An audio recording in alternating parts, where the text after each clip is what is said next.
Marcos capítulo 2.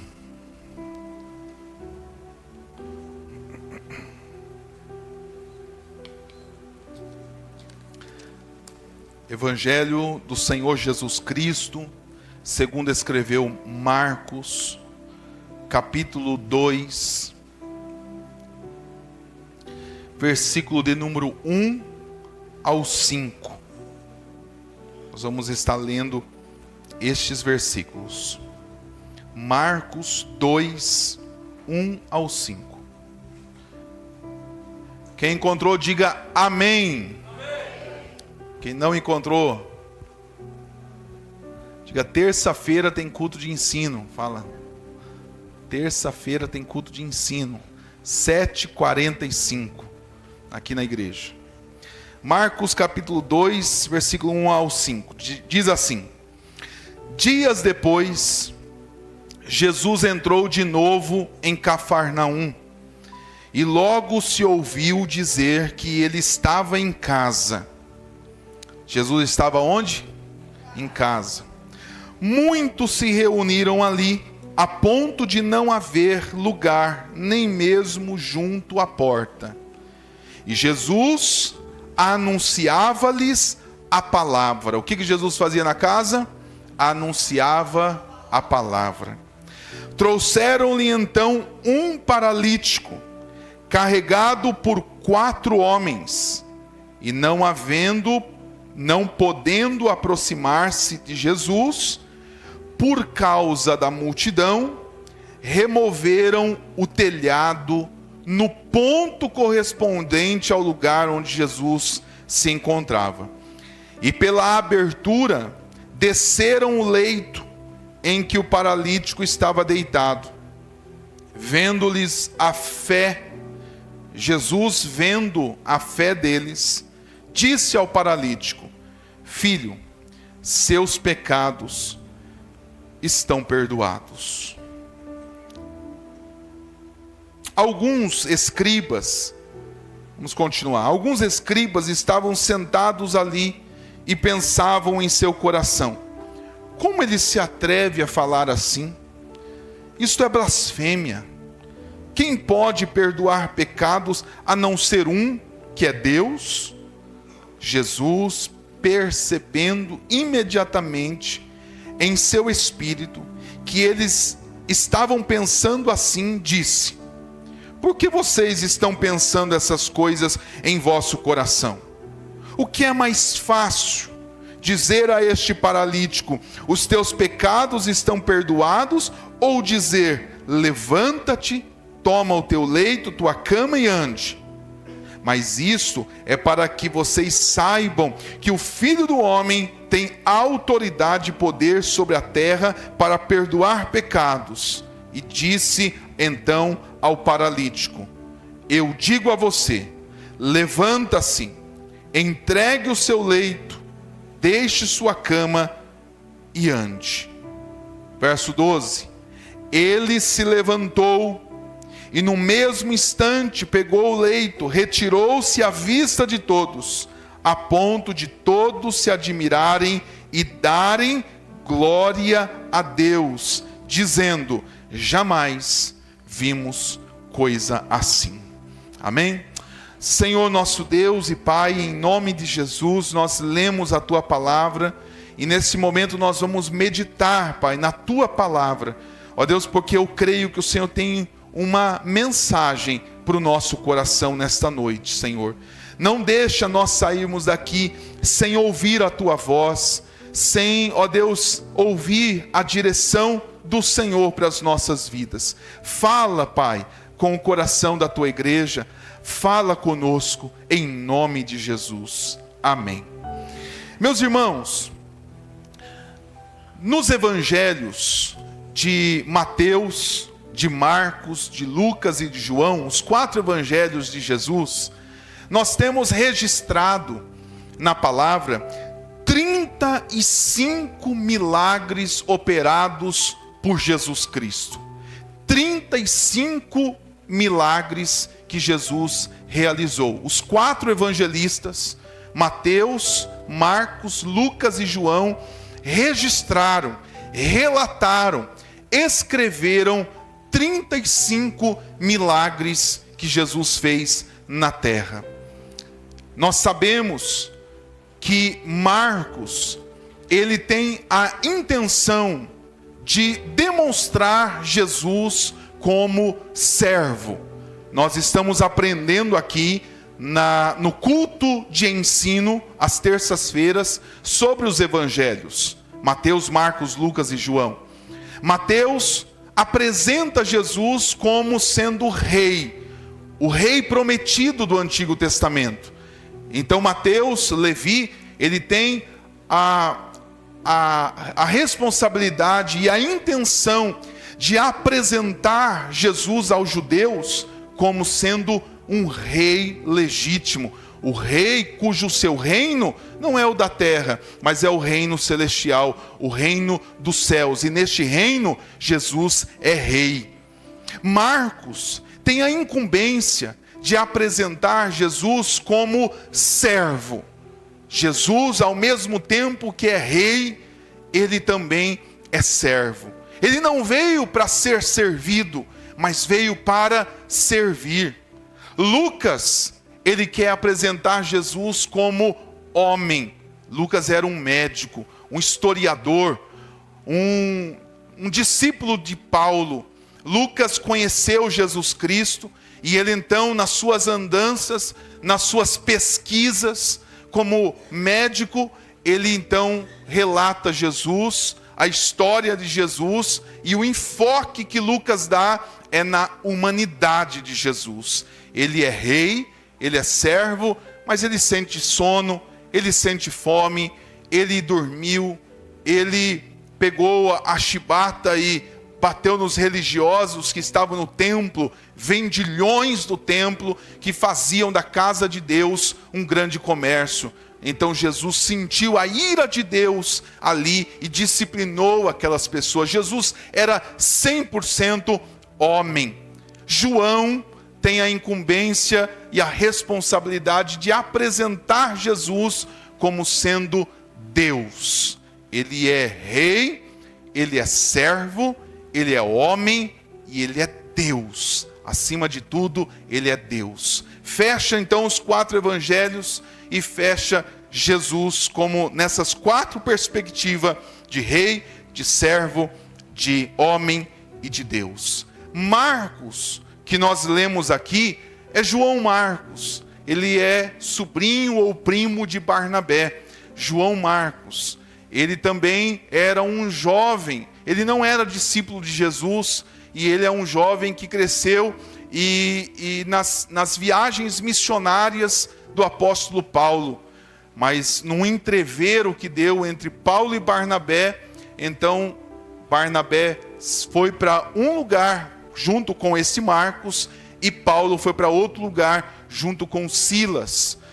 Paulo e Silas foram para um lugar, e Barnabé e esse João Marcos foram para outro lugar. Essa divisão, entre aspas, ela foi até interessante para o reino de Deus. Por quê? Porque o evangelho, ao invés de ir para um lugar só, foi para outros lugares, e eles pregaram a palavra de Deus, disseminaram a palavra de Deus em outros lugares também. Marcos é esse, que no final da vida Paulo manda chamar Marcos, porque ele foi muito útil para a obra do Senhor. Paulo diz: chame-me Marcos, porque ele me foi muito útil no ministério. Esse Marcos também, ele vai apresentar Jesus como servo. É um menor evangelho, e segundo estudiosos é o primeiro evangelho a ser escrito. Dos 4, foi o primeiro a ser escrito, foi Marcos. Ele então traz aqui, é um evangelho pequeno, mas em quantidade de ocorrências de milagres, Marcos é o que mais traz milagres de Jesus, no sentido de que Jesus estava servindo o povo, de que Jesus estava ajudando as pessoas. Nesses 35 milagres operados por Jesus, que a Bíblia nos revela, mostra-nos a extensão do domínio, do poder de Jesus, mostrando que Jesus era e tinha autoridade sobre a morte. porque nesse milagre Jesus ressuscitou mortos. Então Jesus tinha poder sobre a morte. Mostra Jesus tendo poder sobre o inferno e demônios. Pessoas que eram atormentadas por espíritos malignos, Jesus expulsou esses demônios, mostrando que Jesus tinha poder sobre os demônios e sobre o inferno. Jesus também tinha poder sobre as enfermidades, sobre as doenças.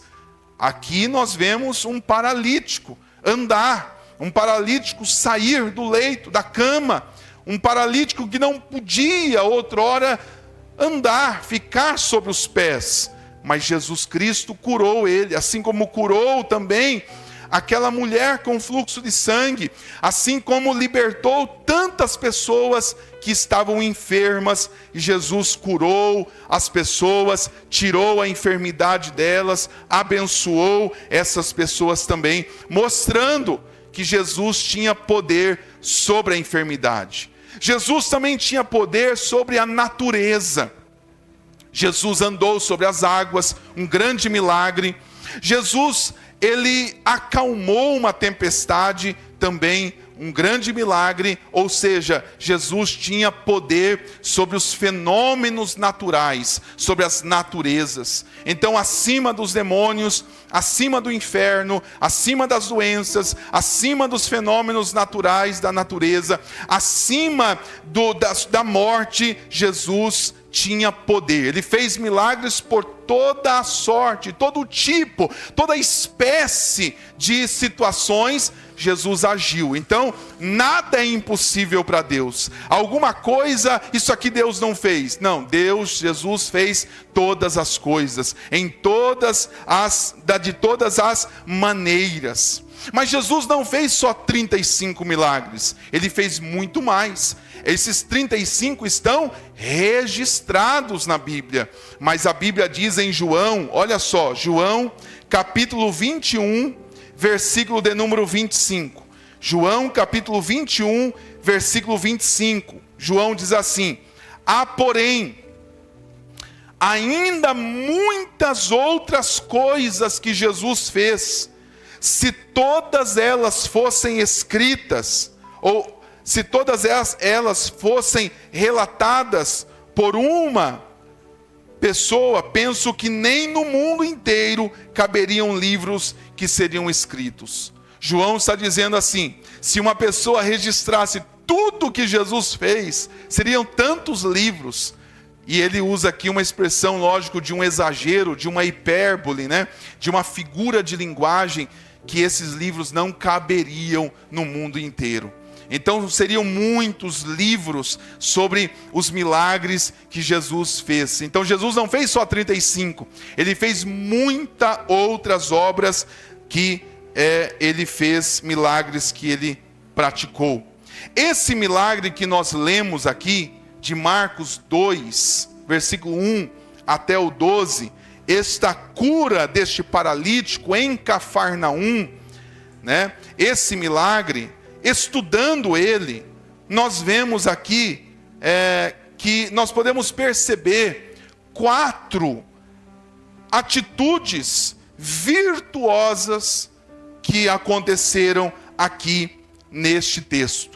Estudando este texto aqui, nós vemos 4 atitudes virtuosas para atrair o favor de Deus, para atrair a graça de Deus, a bênção de Deus. Se nós aprendermos hoje, nesta noite aqui, essas 4 atitudes virtuosas para atrair o favor de Deus, nós também atrairemos a bênção de Deus para as nossas vidas. Quantos querem atrair a bênção de Deus, o favor de Deus? Quantos querem? Amém?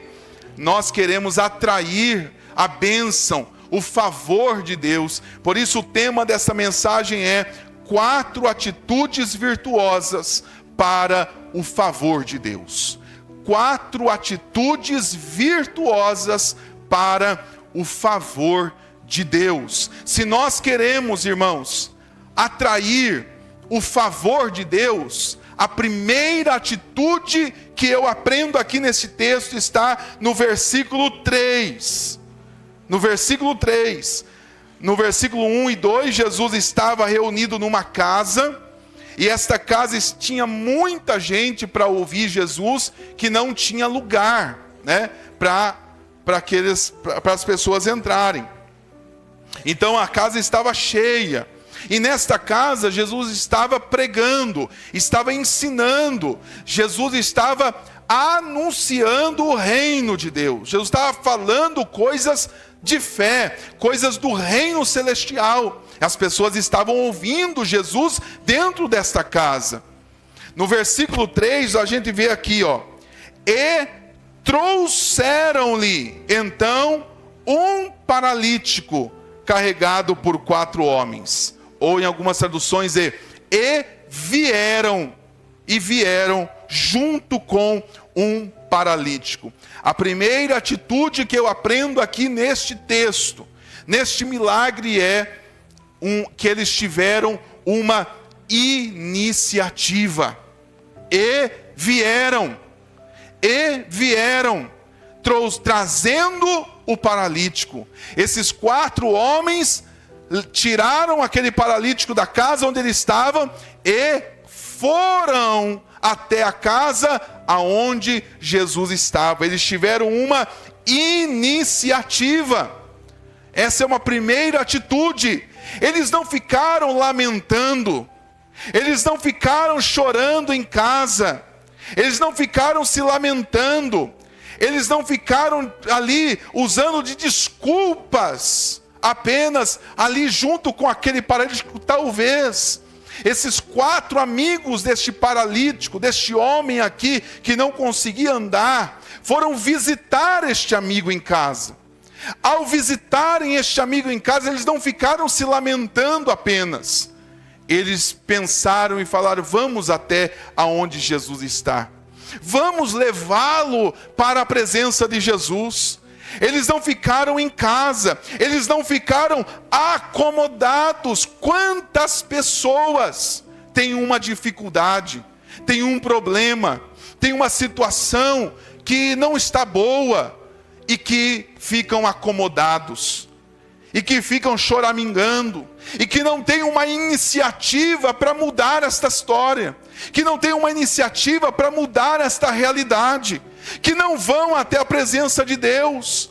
Quantas pessoas ainda hoje ficaram em casa por conta dos problemas, das dificuldades, enterrados na sua miserabilidade, enterrados nas suas próprias tristezas e nas suas lamúrias, e não vieram à casa de Deus, e não vieram alcançar a bênção de Deus, e não vieram louvar ao nome do Senhor. Mas eu vejo aqui que eles tiveram uma iniciativa. Vamos até onde Jesus está, vamos lá. Então, iniciativa é uma das grandes virtudes que nós precisamos ter. Uma das grandes virtudes é iniciar, é começar. Iniciativa é uma virtude que nos assegura a vitória. Eu nunca vi um vencedor sem antes começar alguma coisa. É preciso começar. É preciso ter uma iniciativa, é preciso tentar, é preciso sair da área do conforto, é preciso sair da zona natural do conforto e iniciar alguma coisa. Se você não der o primeiro passo, nunca chegará no destino que você espera. Quantas pessoas ficam apenas chorando, se lamentando? Claro que é um tempo para chorar, é preciso ter um tempo para chorar, mas depois do choro é preciso se levantar. Depois de nos entristecermos, é preciso nos levantar desta posição. Eles choraram certamente com o seu amigo paralítico, mas eles disseram: vamos sair daqui, vamos levar ele até onde Jesus está. É preciso iniciar, irmãos. Se você tem um sonho de alguma coisa, inicie, comece. Se você tem um sonho de construir algo, inicie, comece. O começo nunca é fácil. O começo nunca é fácil, mas você não chegará no destino esperado se você não der o primeiro passo. Qual é a iniciativa que você precisa tomar para alcançar esta bênção de Deus? O que você precisa iniciar, irmãos? No cemitério há tantos sonhos frustrados por pessoas que imaginaram, pensaram e sonharam, mas nunca executaram pelo medo de começar, pelo medo de iniciar. Em nome de Jesus Cristo, você ouvir esta palavra, em nome de Jesus, que todo medo de começar algo caia por terra, que todo medo, toda apreensão, todo pavor que foi instalado na tua cabeça, muitas vezes pelos teus próprios entes queridos, que em nome de Jesus, que saia da sua vida, e que você não tenha medo de começar algo. Comece, dê o primeiro passo, vai até a presença de Jesus, porque quem começa em nome do Senhor pode alcançar a sua vitória. Por isso comece. Tenha destreza, tenha destemor, ponha Deus na frente, inicie o teu sonho. Não fique apenas no papel, não fique apenas no projeto, não fique apenas na maquete. Saia, coloque o primeiro tijolo. Coloque o primeiro tijolo, seja nas áreas de sonhos materiais, ou sejam espiritual. Ele tinha uma enfermidade, e ele podia dizer: eu estou aqui paralítico, não tenho como andar, não tenho como fazer. Os seus amigos podiam também estar ali naquela área de conforto, mas eles disseram: vamos até Jesus, vamos dar o primeiro passo. Eu não sei o que vai acontecer, eu não sei se Jesus vai me receber, eu não sei se nós vamos conseguir chegar, mas vamos sair daqui, vamos até onde Jesus está.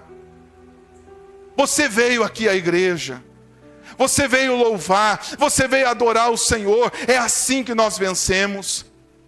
Vencer não é ficar em casa. Muitas vezes, irmãos, esse slogan que veio com a pandemia, fica em casa, até criar o hashtag fica em casa, isso emplacou na cabeça das pessoas. Até hoje, a pandemia acabou, até hoje as pessoas, elas ficam em casa. Quantas pessoas não voltaram para a igreja? Quantas pessoas não voltaram para os seus afazeres? Ficaram em casa. Em nome de Jesus, se este homem ficasse em casa, o que ia ser dele? Nós não estaríamos falando dele aqui. Marcos não teria registrado, ele não teria o seu milagre, se não começasse, se não iniciasse.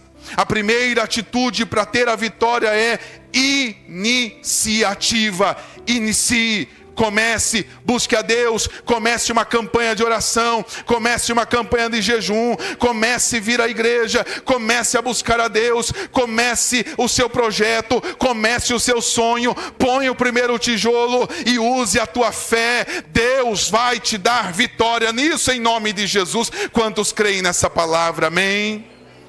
Inicie.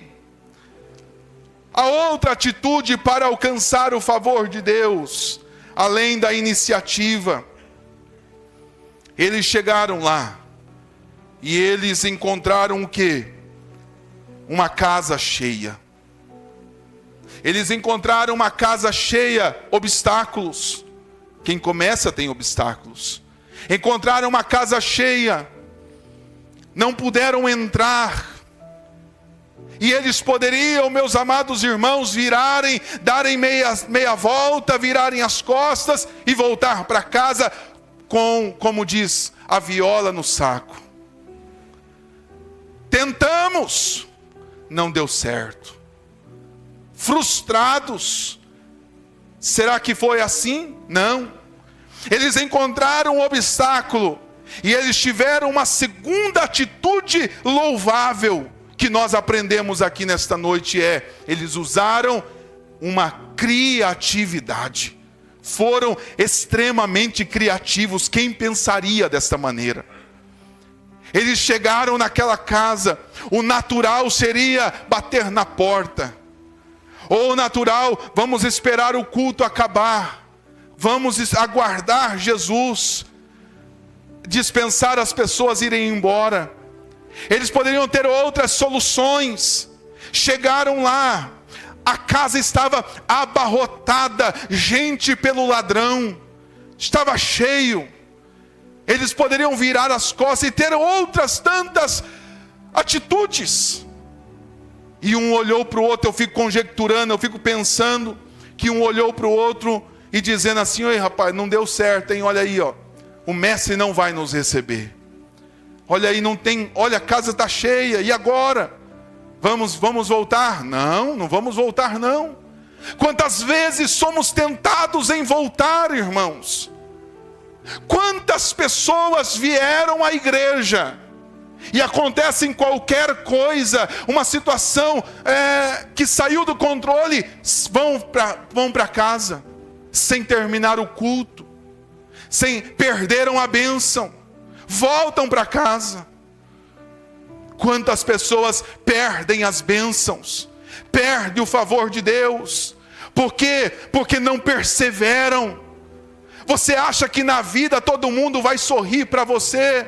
Você acha que na vida vai ser tudo às mil maravilhas? Você acha que na vida todos vão estender a mão e dizer seja bem-vindo, vão abrir as portas? Irmãos, a fé é a mesma coisa. Você acha que o diabo, ele vai, vamos desistir dele, porque ele está na igreja, vamos desistir dela? Queridos, a Bíblia diz que o céu é tomado à força. Precisamos perseverar. É luta em cima de luta, é obstáculo em cima de obstáculo, é dificuldade em cima de dificuldade. Quando parece que vamos vencer, vem outra luta. Derrotamos um gigante, vem outro gigante. Deus nos dá vitória, mas as lutas não cessam. As lutas não param. E a gente acha que o mundo é colorido, estamos num parque de diversão. Nenhum de nós estamos. Eu tenho certeza que a sua vida tem muitas dificuldades. E não é só a sua vida, é de todos. Às vezes achamos que só nós sofremos. Quando você achar que só você sofre, vai para os hospitais fazer visita. Vai para os presídios pregar a palavra. Vai visitar os irmãos da igreja. Vai orar por eles. Vai ouvir as suas lutas. E você vai olhar e dizer: a minha luta é grande também, mas esse irmão também está passando por dificuldade. Nós não podemos nos fechar, nos enclausurarmos, nos encastelarmos, acharmos que nós somos o umbigo do mundo. Só nós sofremos, só nós temos dores.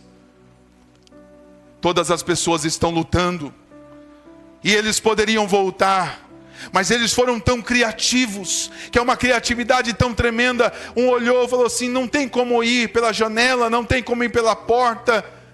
O que a gente faz? E aí eu acredito que um olhou para o céu, né? Elevo os meus olhos para os montes, de onde me virá o socorro. Olhou para o céu, olha o telhado aí. Vamos pelo telhado. Boa ideia. Talvez outro falou: mas é difícil. Mas a gente precisa de pessoas que nos ajudem, que nos impulsionem, porque tem tantas pessoas, às vezes não vai dar certo. Mas como é gostoso ter alguém do lado dizendo assim: ei, vamos para cima, vai dar certo, vai acontecer, o milagre vai chegar, nós vamos conseguir vencer. Irmãos, ajude suas esposas. Irmãs, ajude seus maridos. Porque às vezes o marido chega cheio de fé, a esposa joga um balde de água fria, e isso aí não vai dar certo.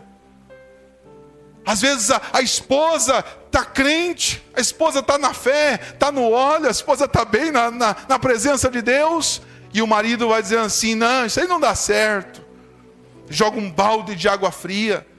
Como é gostoso ouvir pessoas que nos ajudem, que nos impulsionem, que nos alavanquem para alcançar a bênção de Deus.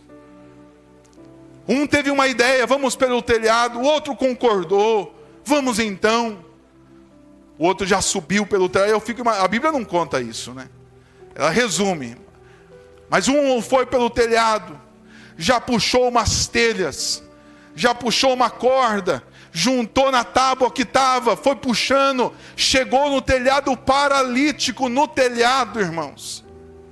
Meu Deus do céu. Abriu-se então o telhado, veio aquele vão onde Jesus estava, do sol do meio-dia. Jesus olhou, parou, o culto parou. Jesus estava ensinando, pregando, parou. Olhou todo mundo para cima, os amigos descendo na corda, o paralítico deitado. Aquela cena dele deitado e vindo no meio da sala, uma criatividade. Havia um congestionamento de pessoas. Mas o que eu quero dizer com isso, irmãos? Sempre haverá obstáculos. Você começou? Começou. É a primeira coisa. É a grande coisa. Mas vai haver obstáculos. Não olhe para trás. Use criatividades no caminho. Vamos por cima do telhado. Crie situações. Tenha uma ideia. Se não foi para um lado, crie de outro jeito. Peça a Deus discernimento, peça a Deus sabedoria. Não está dando certo uma coisa. Olha a palavra de Deus quando fala que os discípulos estavam pescando, nada apanharam na pesca, nada. A madrugada inteira pescando, nenhum peixe, frustrados. Eles eram pescadores não de final de semana de lazer, pescadores por ofício, profissão. Iam voltar para casa sem dinheiro, sem peixe, sem sustento, iam voltar humilhados e dizer, quem pesca por lazer sabe, dizer para a esposa que não pescou nada é terrível, irmão. Dizer, você foi pescar, vou sair para pescar, né? Volta sem nada. Aí, ó, pescador de final de semana. Eu já vou lá no açougue, lá já compro um peixe. Ó, pesquei. Tudo congelado. O rio estava meio congelado. Já é terrível, imagina. Uma profissão. Não vendeu nada. Não deu certo. Saiu para trabalhar. Volta com os bolsos vazios. E não tem humilhação maior. Que tristeza. Mas Jesus chega na beira do rio. Olha a criatividade de Jesus. Com poder, logicamente. Lance a rede do outro lado. Pescar a noite inteira de um lado só. Pescar a noite inteira de uma maneira só. Jesus falou, muda. Joga para o outro lado. Jogaram para o outro lado e trouxeram grandes peixes. Ei, meu querido, se não está dando de um lado, vai para o outro. Peça a Deus sabedoria, peça a Deus entendimento. Se não está fluindo, se não está dando direção, se não está conseguindo, ore, busque a Deus, peça um discernimento e joga a rede para o outro lado. Faz algo diferente para alcançar a bênção de Deus. Eu acho que as pessoas que fazem o que todo mundo faz, recebem o que todo mundo recebe. Mas as pessoas que fazem algo diferente, como aquela mulher, quando Jesus chega em casa, sabe como ela chegou? Ela quebrou um perfume, nardo puro, quebrou aos pés de Jesus, pegou seu cabelo e secou os pés de Jesus. Ela fez algo que ninguém fez. A mulher com fluxo de sangue foi rompendo a multidão e tocou na veste de Jesus. Irmãos, para a gente alcançar milagres, faça o diferente, faça coisas extraordinárias. Não façam coisas ordinárias, façam coisas extraordinárias para alcançar o extraordinário de Deus. Faça diferente. Use de uma criatividade. Em nome de Jesus, eu quero profetizar na sua vida. Quem quer, levante a sua mão. Deus vai te surpreender. Você terá uma ideia, você terá uma iluminação. Deus entrará no seu coração, em sua mente, com ideias criativas, e essas ideias vão mudar a sua história. Em nome de Jesus, receba em nome de Jesus Cristo. Amém, glória a Deus. Deus vai te dar ideias a partir de hoje. Se as coisas estão difíceis, ir para um lado, Deus vai te dar ideias. Ideias. Para que isso que não está andando, como o paralítico, comece a andar. A terceira atitude virtuosa que este homem tinha, além de uma iniciativa, de uma criatividade, a outra atitude foi ele nutrir amigos. Fazer amigos é uma virtude. Será que você tem amigo? Tem pessoas que não vai ter ninguém nem para pegar na alça do seu caixão. A gente precisa pelo menos 6. Quem é pequenininho, pelo menos 4. Para pegar na alça do caixão. Nós precisamos de amigos. Tem pessoas que não têm amigos. Não nutre amizades. São pessoas como o porco espinho, se aproximar é o ouriço. Se aproximar, espeta. Imagina esse homem paralítico, sem amigos, ia morrer na cama. Foram os amigos que levaram até Jesus. Foi os amigos que tiveram a ideia. Foram os amigos que o levaram lá no telhado. Foram os amigos que deitaram ele à casa onde Jesus estava. Precisamos de amigos. A Bíblia diz em Eclesiastes capítulo 4, versículo de número 9 e 10. Eclesiastes capítulo 4, versículo 9 e 10. Melhor é serem 2 do que 1, porque maior pagamento pelo seu trabalho. Porque se caírem um levanta o companheiro, mas ai do que estiver só, pois caindo não haverá quem o levante. Precisamos de amigos. 4 homens, vendo a necessidade do seu amigo, colocaram numa tábua, tiveram um trabalhão, mas levaram levaram o paralítico aonde Jesus estava. Sabe aquela mulher de Eliseu? Não a mulher de Eliseu, a mulher da história de Eliseu. A mulher que os seus filhos era para ser levados escravos, ela era endividada. Seu marido morreu, ela ficou endividada. Já preguei isso aqui na igreja. Ela foi para o profeta Eliseu e o profeta Eliseu disse: vai e pegue vasos emprestados. Tem pessoas, irmãos, que se o homem de Deus falar pegue alguma coisa emprestada, não tem com quem emprestar. Não tem com quem emprestar. Precisamos de amigos. Você tem nutrido amigos? Amigos de verdade. Amigos de verdade se contam nos dedos, mas são amigos que te levam para a presença de Deus. Amigos de verdade se contam nos dedos. Amigos de verdade não são conhecidos. Amigos de verdade que estão com você na hora da alegria e na hora da dor, na hora do riso e na hora da dificuldade. Amigos de verdade, amigos que te levam para Jesus. Amigos que te confrontam, amigos que dizem que você está errado, amigos que dizem que você precisa se arrepender. Amigos que te trazem à igreja, nem que se for eu pago para você ir, um táxi, um Uber, eu vou, ou te dou uma carona, ou vem aqui, pega na tua mão, vamos para a igreja comigo, você não vai ficar em casa hoje. Amigos, nós precisamos de amigos. Você tem amigos? Nutra amigos, porque um socorre o outro, Quando um cair, o outro levanta. É a terceira virtude dessa história, que este paralítico, mesmo paralítico, ele tinha 4 amigos.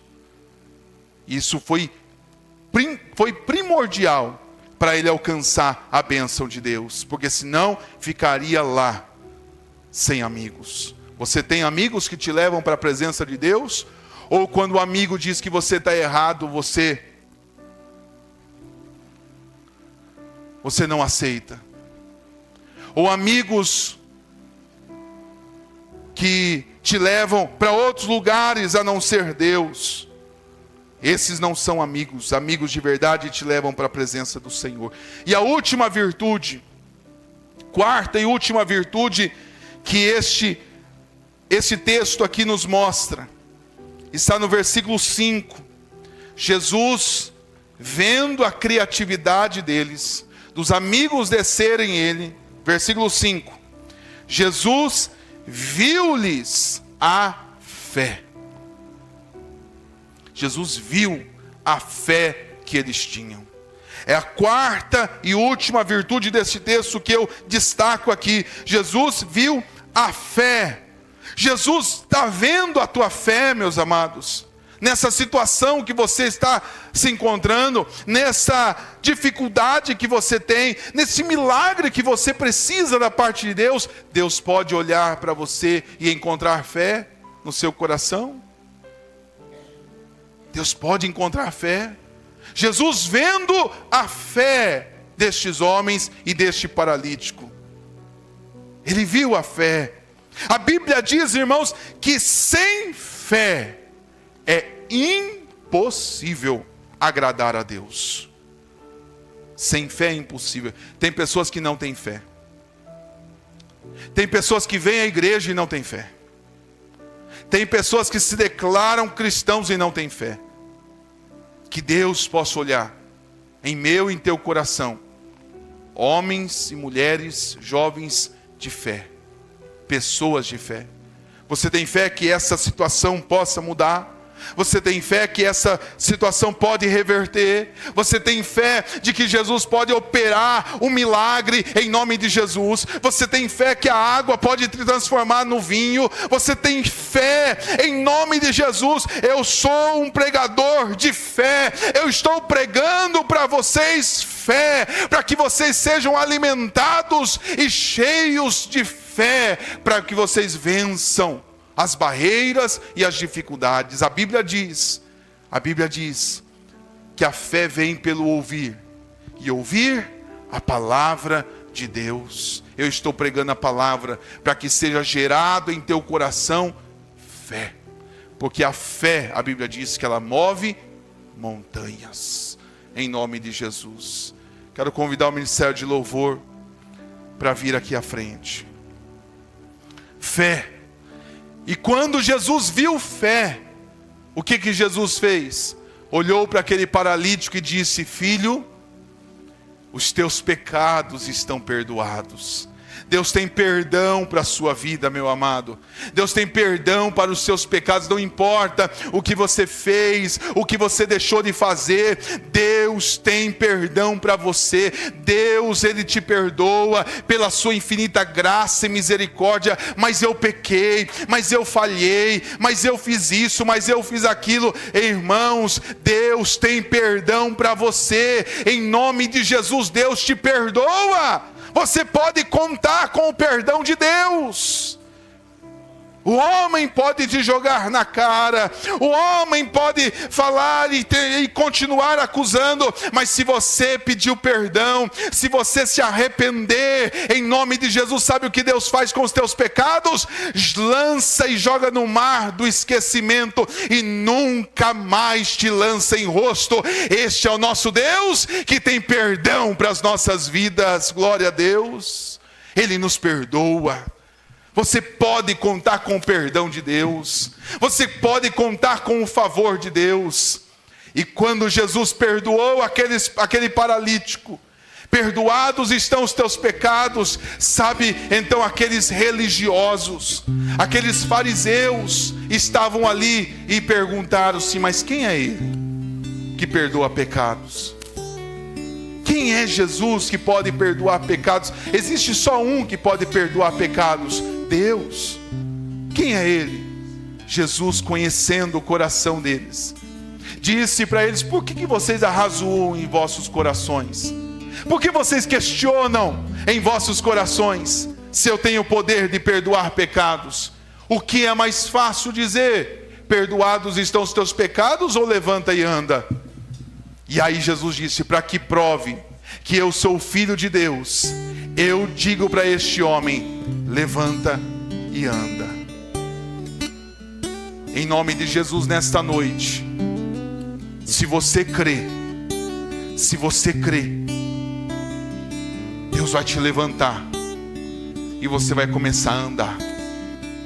Você vai levantar dessa situação e você vai andar diferente, no nome de Jesus Cristo. Deus tem milagres para você. Nesta noite, Deus tem duas coisas para a sua vida: perdão e milagres. Fiquemos de pé em nome de Jesus Cristo. Tenha fé. Aleluias.